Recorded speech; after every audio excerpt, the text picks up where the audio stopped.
Okay, don't mind me. I'm driving right now, so I figured I'd try to do this video while I'm out today, because I don't have a whole lot of time today to do some stuff. So this is going to be a follow-up video to my surgery, my acid reflux surgery that I had on October 17th. On November 17th, which was just a couple weeks ago. Today is, I think, the 29th or 30th of November.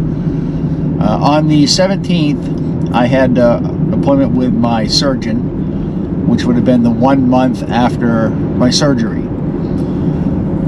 Now, I don't really think that there was a problem with the surgery. Evidently, she's under the assumption that it possibly failed because I still have heartburn. Although, I never really understood how this surgery was going to get rid of heartburn. I have had problems with heartburn my entire life, and I never really understood, how this was going to solve that. It did do the main thing that I wanted to do, which was get rid of the acid reflux that was going up into my throat and my esophagus, into my sinuses. That has completely stopped. I haven't had an issue with that in since before surgery, which was my goal.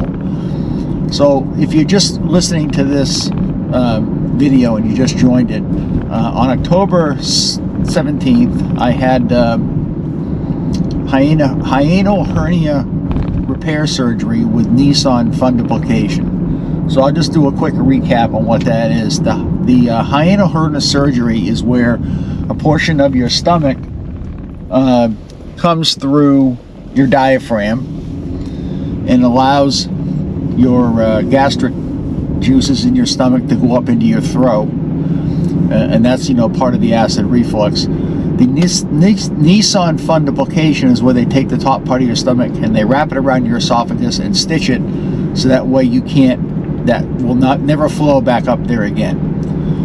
Now, like I said, the part that I was concerned about was the part where the acid reflux goes back up into your throat, because they did diagnose me with Barrett's esophagus, which at the lower part of my esophagus, because of that wash of gastric juices over my esophagus, it changes the cell structure of your esophagus. Now, you can get cancer from that, although that is extremely rare that happens.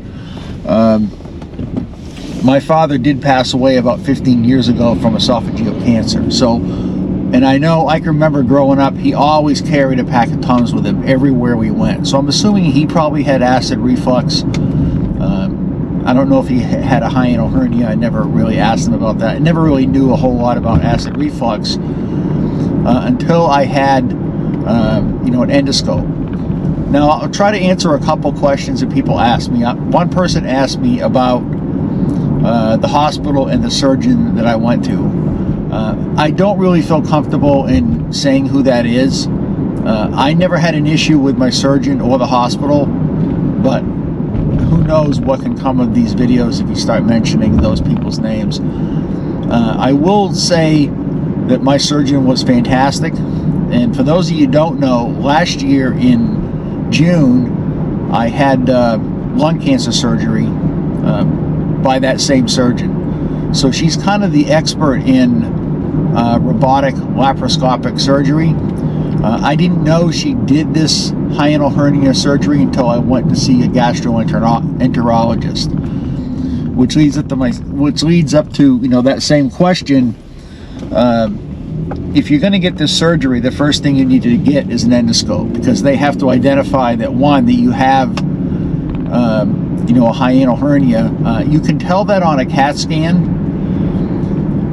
but they really need to do an endoscope for you to check that out and to see what is going on with it.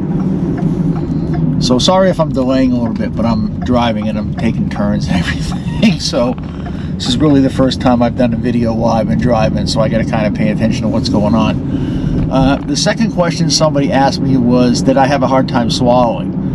Well, not really. Now, the first day, I'm going to say 2 days after surgery, the day I was in the hospital and then the day I got released, I was on a clear liquid diet only.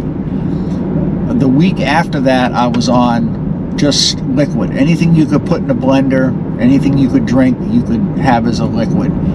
I didn't go on the soft food diet until a week later when I saw the surgeon for the first appointment a week after my surgery. She said it was okay to go on the soft food diet. So after this appointment I had this last month, food is still, it's going down easy, but sometimes if you eat like heavy stuff like oatmeal, it feels like it's getting stuck like at the top of your, not your esophagus, but like the top of your stomach. And it does kind of hurt a little bit when it finally passes through, because they've narrowed the restriction of your esophagus now.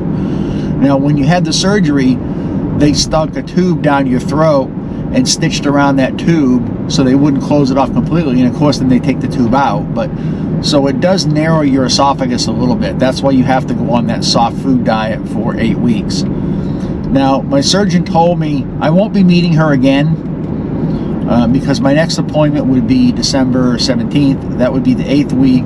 I would be off the soft food diet. I'm off any kind of activity restriction, and I'm done with that. So what she did was, instead of me going to see her on December 17th, on December 27th, I have a CAT scan, my third CAT scan for my lung cancer, and on the 28th, I meet her physician's assistant for the the results of the CAT scan. So she kind of contacted her physician's assistant and said, look, instead of him coming in on the 17th and then going back down to see you on the 28th, she's just going to handle that last appointment for this hiatal hernia surgery. So I really probably won't see the surgeon again for this. I'll see her physician's assistant, and then she'll go over the results of my third CAT scan. Hopefully nothing will come back from that for the lung cancer, and then she'll also go over the final thing for the 8 weeks of the surgery. So in response to that question about swallowing, I never really had a problem with swallowing, but if you do eat heavy foods, even though it's soft, and you eat fast, that's one thing you've got to kind of watch what you do, is eating fast and making sure you chew your food up really well, because and drink when you eat. Now, I was always in the habit of, when I ate, was really never drinking when I ate, and now I really had to kind of relearn the whole way I'm kind of eating right now. And that'll, even after the 8 weeks, that's probably still going to stay with me. When I'm at this video, set 8 minutes already, so I don't want to keep this video too long. But anyway, if you got any questions about this surgery, leave me a comment below. I'll answer the best I can. What relates to me, what relates to you might be totally different in your recovery from this. But so far, my recovery has been right on. I've been feeling fine.